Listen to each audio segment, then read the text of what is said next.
Muy buenas y bienvenidos a todos a una edición especial de nuestro podcast, donde debido a la conmemoración del 25 aniversario de nuestro instituto, el IES Nueve Valles de Reocín, pues tenemos a un invitado especial y a unos entrevistadores especiales. Por un lado está Fidel, el director del instituto, y por otro, los entrevistadores que sois. Noah, Alba, Izan, Marco. Muy bienvenidos a todos. Buenos días, Fidel. Gracias, lo primero, gracias por dedicarnos este tiempo para poder resolver las dudas que tengan nuestros alumnos y la valentía por enfrentarte a sus preguntas. Es un placer para mí colaborar con vosotros en esta iniciativa. He de deciros también que esta es, yo creo que es la primera entrevista que me hacen en mi vida. Así que en este sentido sois los pioneros. Tenéis ese privilegio. Por ambos lados. Vale, ¿quién quiere empezar? ¿Por qué decidió venir a este instituto y cuánto tiempo llevas aquí? Pues vine a este instituto porque cuando empecé a trabajar como profesor hice mi proyecto de vida en torno a esta zona. Estaba destinado en un instituto muy lejos de aquí, un instituto donde era difícil llegar, estaba una carretera muy difícil y tal. Y se abrió este instituto y al poco de abrirse, al segundo año de abrirse el instituto, salió una plaza de profesor de mi especialidad. Yo soy profesor de latín y pedí esta plaza y me concedieron esta plaza. Por eso decidí venir aquí, porque está muy cerca del sitio en el que quería vivir. A ver, Marco. ¿De qué eres profesor? Yo soy profesor de latín, pero a lo largo de estos años de trabajo he dado clase también de griego, he dado clase también de las cosas que me han dicho que tenía que enseñar. He dado clase de geografía humana y económica, he dado clase de lengua española, he dado clase de ética. Bueno, he hecho un poco de todo. Todo terreno. En el ámbito de las humanidades, un poco de todo. Vale, ¿quién es la siguiente? Yo. No. Si no hubieses sido profesor, ¿a qué te hubieras dedicado? Pues de no haber sido profesor, yo creo que me hubiera gustado mucho ser maquinista de tren. Me hubiera mucho gustado ser ferroviario, conducir trenes. Me gustan mucho los trenes desde que era niño. Dice que en mi casa, yo no me acuerdo, pero lo he oído contar muchas veces que desde que era muy pequeñito, ¿qué quieres pedirle a los reyes? Y yo siempre decía un tren. Y a día de hoy todavía me siguen gustando los trenes. Bueno, ¿eras buen estudiante cuando eras joven? ¿Y cuál es tu asignatura favorita? Pues yo cuando era estudiante, tenía vuestra edad y después en la universidad cuando era estudiante dedicaba muchísimo tiempo al estudio. Estudiaba muchísimo y no era mal estudiante. Y mis asignaturas favoritas eran las que tenían que ver con el ámbito de las humanidades, con las letras. Me gustaba mucho la lengua, la literatura, me gustaba la historia, la geografía. Y después cuando llegué al instituto y encontré una asignatura, encontré el latín me gustó especialmente. Era una asignatura que apenas tenía que estudiar, ¿no? Porque se me daba con mucha facilidad y por eso esas han sido mis asignaturas favoritas a las que luego me he dedicado como profesor. ¿Alguna vez copiaste en algún examen? No he tenido nunca esa necesidad de copiar porque yo estudiaba y procuraba prepararme bien las asignaturas. Sí recuerdo alguna vez haber apuntado alguna fórmula en la goma, que teníamos en el estuche una goma de esas Milán, blanca nata de esas, pues igual alguna fórmula ahí pero claro, no me atrevía a sacar la goma para mirar la fórmula, entonces mejor me las estudiaba. Hoy en día se ha hecho más sofisticadas las técnicas de copiar. Claro, es que no solamente hay que preparar las chuletas, hay que atreverse a arriesgarse y merece la pena, pues yo creo que tampoco. Igual las consecuencias son peores. Sí. Si te pillan ya, ¿podrías haber hablado más? ¿Cuáles son los valores que más crees que te definen? Hablar de uno mismo así, de esa manera, a mí me da un poco de vergüenza porque parece que resumes, ¿no? Pero yo creo que un valor que me puede definir así es quizá la capacidad de trabajo. Ahora se llama la resiliencia, capacidad de sacrificio, dedicar tiempo y esfuerzo a una tarea concreta, a una labor determinada, sin importar ni las horas ni la complejidad del trabajo. Eso es algo que he tenido siempre, por encima de otros valores, ¿no? De otras capacidades que pueda la persona tener. ¿Qué te gusta hacer en tu tiempo libre? Pues en mi tiempo libre me gusta jugar con mis trenes, fíjate. Conservo algunos trenes de cuando tenía 10 o 12 años y luego pues he ido teniendo más trenes y tal. Me gusta mucho ir a mi maqueta de tren y ponerme a jugar un rato con los trenes. ¿Cuál es el truco para sobrevivir en una clase con alumnos muy traviesos? ¿Pero hay truco? La experiencia igual va dando un poco. Las tablas. No sé, no pensé yo que hubiese un truco para los alumnos traviesos. Yo creo que cuando te encuentras con alumnos que son, como tú dices, Alba, traviesos, yo creo que hay que buscar la razón por la que son traviesos. ¿Por qué son traviesos, ¿no? ¿A qué se deben esas travesuras, ¿no? Y luego tratar de corregir esas actitudes traviesas. No sé si hay un truco, ¿no? Pero bueno. Pero es un buen camino. Intentar entender por qué, ¿no? Por qué se llega a la travesura. ¿Qué hay detrás, no? Que a veces simplemente con escucharles y que puedan decir lo que piensan. Sí, y tratar de reconducir el camino, la situación, ¿no? Sí. ¿Cuál es la mayor trastada que te ha hecho algún alumno? La mayor trastada que me ha hecho algún alumno, madre mía. Sucede que yo no recuerdo que a mí me hayan hecho ninguna trastada en clase ni nada parecido. Yo creo que siempre he tenido buena relación con mis alumnos, no con los alumnos del instituto en general como director, sino los alumnos de mi clase, en mis clases, las que he tenido a lo largo de estos casi 30 años de ejercicio. He tenido bastante buena relación con mis alumnos, buen clima de confianza con mis alumnos, y entonces a mí no me han hecho trastadas. Que me hayan podido, pues, hacer alguna broma o, bueno, pues quizás sí, pero trastadas, faenas, a mí yo no las recuerdo. Cosas menores que pasan en... Sí, en el día a día, pues que ha habido un día de mal rollo en clase, pues sí, seguramente, pero trastadas no. Si pudieras volver al pasado y darle un consejo a tu yo más joven, ¿cuál sería? Qué listo es uno mañana, ¿verdad? ¿A que sí? Qué listo es uno mañana. Si vuelvo a la vista atrás, a mi yo más joven, el consejo que le daría es: disfruta un poco más de la vida. No te lo tomes todo tan a pecho, no te lo tomes todo con tanta responsabilidad, con tanta gravedad. Estudiar sí, trabajar mucho, pero bueno, también hay que encontrar momentos para vivir la vida, para divertirse. Eso es algo que yo, una vez que ha pasado los años por mí, yo sí que me diría a mí mismo: relájate y disfruta un poco más. No trabajes tanto, no estudies tanto, hombre. Este año se celebra el 25 aniversario de IES Nueve Valles. ¿Vas a organizar alguna fiesta o actividad? Sí.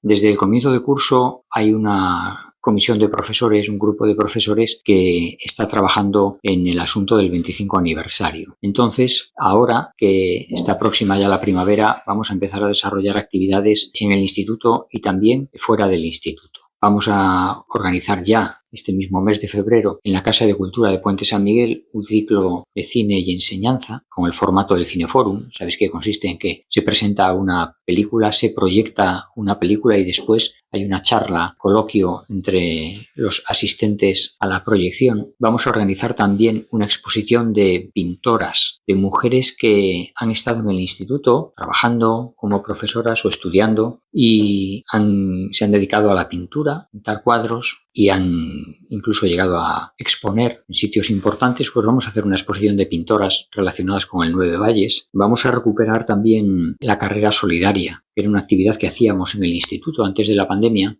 y ahora, con ocasión del 25 aniversario, haremos otra vez la carrera solidaria del 25 aniversario. Traeremos también a antiguos alumnos del centro que estuvieron como vosotros aquí desde primero de la ESO, terminaron la ESO, hicieron luego el bachiller o ciclos formativos o llegaron a la universidad, y son personas que ya tienen su trayectoria laboral bien definida. Y los vamos a traer para que tengan unas charlas con los alumnos mayores del centro, ¿no? Que a veces, pues cuando los alumnos llegan a cuarto y no saben qué hacer, o llegan al bachiller y no saben luego después qué hacer, pues que vean que hay alumnos que estuvieron en esa misma situación, que fueron alumnos de aquí del instituto, y pues con el tiempo, trabajo, el esfuerzo, han ido encontrando caminos que son caminos válidos y satisfactorios, ¿no? Y han salido de aquí del instituto. Y después, a final de curso, en junio, hay un grupo de profesoras que están preparando una fiesta en el instituto, la fiesta del 25 aniversario, ¿vale? ¿A qué os gustaría más de ello?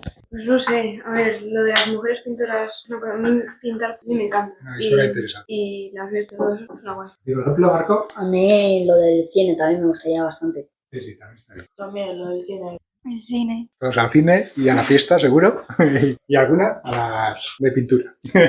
¿Cómo crees que ha cambiado la educación y los alumnos en estos 25 años? Pues la educación en estos 25 años ha sufrido fundamentalmente muchísimos cambios, con un ir y venir de leyes de educación constante. Ha cambiado la ley de educación muchas veces en estos 25 años, y a los profesores yo creo que nos ha dado a veces un poco la impresión de inestabilidad, de un sistema que no es permanente, ¿no? Que está sujeto a unos cambios demasiado rápidos, ¿no? Y en el alumnado, yo creo que en estos 25 años el cambio que ha experimentado es que es menos respetuoso que antes. Es un alumnado mucho más espontáneo, mucho más natural, y la contrapartida menos positiva de esto es que es un alumnado pues sí, menos respetuoso. Las normas las respeta menos, a veces no tiene claro dónde están los límites, hasta aquí puedo llegar, más allá no puedo llegar.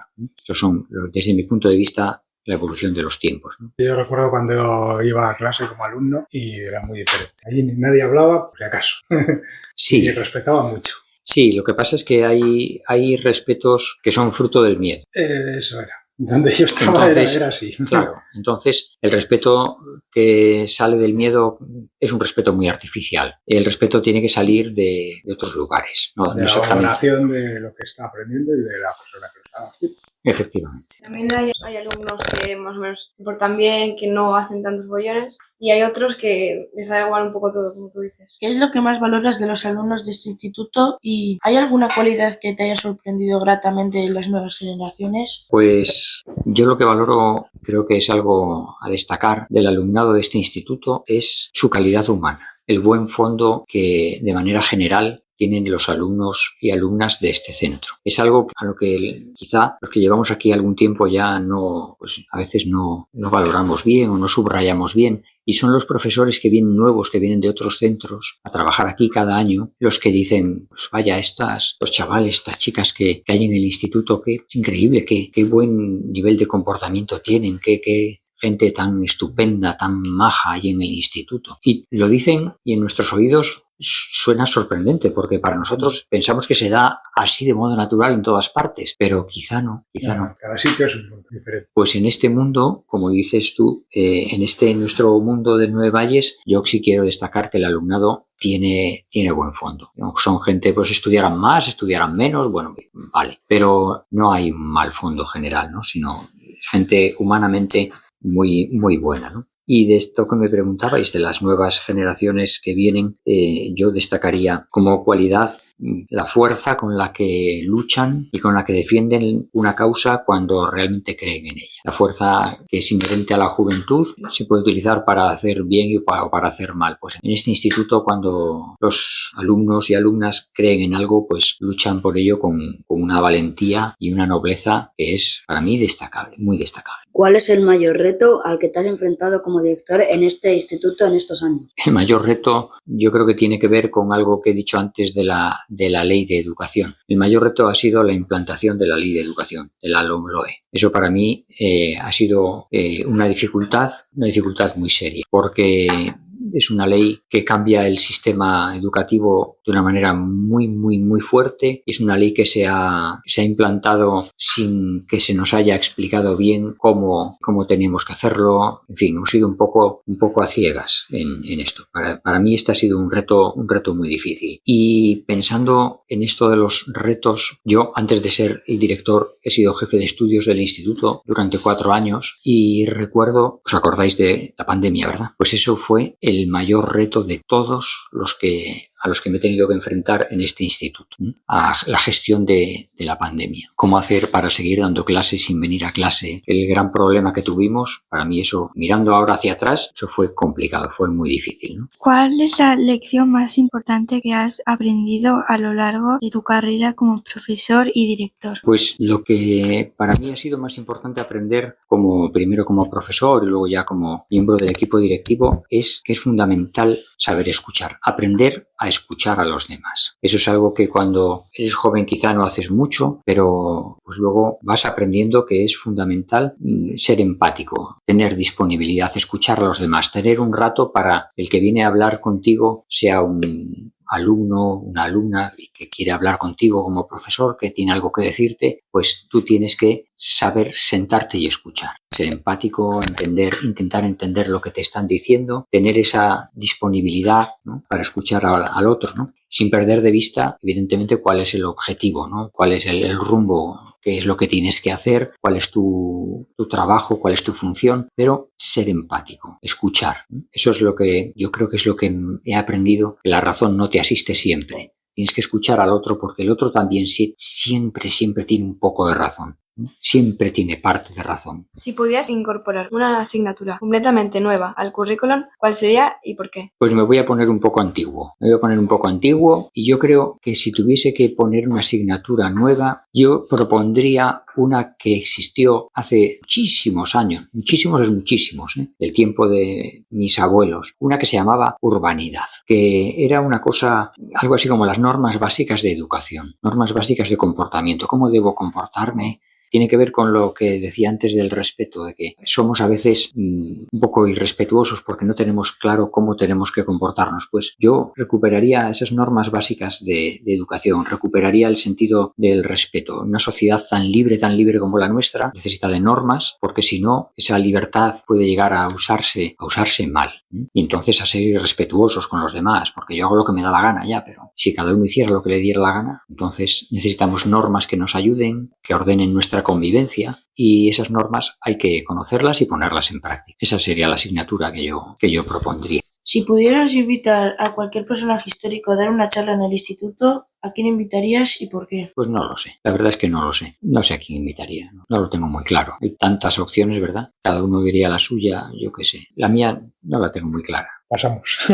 Quien sea que sea histórico, seguro que da una buena charla. ¿Cuál crees que es el papel más importante de un instituto en la sociedad actual, más allá de la formación académica? Pues más allá de la formación académica es la formación como personas. El instituto, cuando una persona sale del instituto, el instituto le tiene que haber aportado una formación, no solo como dices, bien dices, académica, sino también una formación moral sólida. Ser personas honradas, íntegras, buenas personas, ser personas libres. Y saber cómo desenvolverse en su vida diaria. Claro, ser competentes, ciudadanos competentes, ¿no? Con capacidad crítica. Crítica, es decir, que sean capaces de emitir un juicio formado, un juicio sólido, bien construido. Eso es lo que me parece que la educación secundaria debe contribuir en la población, ¿no? De manera que cuando se participa plenamente en la vida de la sociedad, se haga con plena responsabilidad, sabiendo que lo que haces, lo que dices, lo que piensas, aporta y tiene consecuencias que tienen que ser positivas. Y con las herramientas necesarias. ¿Qué cambios crees que son necesarios en el sistema educativo para preparar a los alumnos para el resto del futuro? Pues yo creo que hay que integrar las nuevas tecnologías que están surgiendo delante de nuestra vista, integrarlas en nuestras vidas, en nuestra práctica docente, en nuestros institutos, integrarlas para bien. Por ejemplo, estamos viendo ahora todo esto de la inteligencia artificial. ¿Habéis oído hablar de la inteligencia artificial? Sí. Pues esas nuevas tecnologías hay que integrarlas bien, saber trabajar con ellas, saberlas manejar. ¿Y en el futuro qué crees? ¿Que serán un beneficio o un obstáculo? En el futuro y ahora en la actualidad. En la actualidad está todavía por definir, ¿no? Pero si no aprendemos a utilizarlas bien, de manera beneficiosa, serán un obstáculo. Yo veo que hay dos ritmos. El que pueden tener los más jóvenes, o los alumnos, y el que pueden tener los profesores. Que siempre van más rápido los alumnos aprendiendo nuevas tecnologías que los profesores. Sí. Hay que unarlo un poco. Y sobre todo, ¿para qué utilizar esa tecnología? ¿Cómo utilizar esa tecnología? Claro. Hay que utilizarla de manera responsable. No para la trampa, no para el truco, sino para el aprendizaje, para el crecimiento, ¿no? ¿Cuál es tu visión del futuro de este instituto en los próximos 25 años? En estos 25 años ha cambiado mucho la sociedad, el mundo, la educación, el perfil del alumnado. Seguirá cambiando. Cambios que son cada vez más vertiginosos, más rápidos, ¿no? Mirad si no esto de la inteligencia artificial que nos está haciendo cambiar el mundo muy rápido. Pero mi visión con eso y con todo es muy positiva, porque yo creo que seguirá acogiendo el centro a un alumnado excepcionalmente bueno, y la verdad es que con estos mimbres tan buenos estoy seguro que el profesorado seguirá haciendo unas cestas buenísimas, excepcionales. ¿Cómo decidiste ser profesor? ¿Qué es lo que te hizo decir yo quiero ser? Pues como a mí me gustaba estudiar humanidades y me gustaba especialmente el latín, porque tuve un buen profesor y no me costaba estudiar y seguir las clases, me fui a la universidad y estudié filología clásica en la universidad. Y estudiando filología clásica, las salidas laborales son muy limitadas. Te puedes dedicar a dar clase o a la enseñanza, lo que quieras. Para el caso es lo mismo. Y después hice las prácticas, lo que ahora se llama el máster de secundaria, entonces se llamaba el CAP. Y cuando lo hice en Oviedo, en el Instituto Aramo, y cuando llegué al instituto y tuve la enorme suerte de tener un profesor tutor que era un profesor excepcionalmente bueno, buenísimo, el profesor Carlos Arana. Cuando empecé a hacer las prácticas con el profesor Arana, me encantó, me rechiflaron las prácticas. Me encantaba ir al instituto a dar la clase, me encantaba preparar la clase, me encantaba entrar a explicar, me gustaba mucho la vida ordenada, organizada del instituto, y entonces ahí ya sí que tuve meridianamente claro que yo quería dedicarme a esto, quería dedicarme a la enseñanza. Si tú das clase a un alumno y ves que está a punto de dejar los estudios porque no le sale nada, se está estresando, ¿tú qué consejo le darías? Pues esto es como lo de que me decíais de ser traviesos, ¿no? ¿Cuál es el truco para un alumno que es travieso? Pues hay que ver por qué es travieso. Pues si hay un alumno que está desmotivado, habrá que pensar qué es lo que le desmotiva, qué es lo que le aparta del trabajo, del estudio, del esfuerzo, por qué no se esfuerza, y buscar la solución.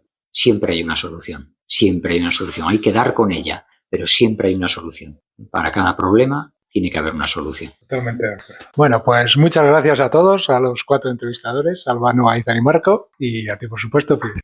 Pues muchas gracias a vosotros por mi primera entrevista de mi vida. Muy bien, gracias. Bueno, gracias. Hasta luego.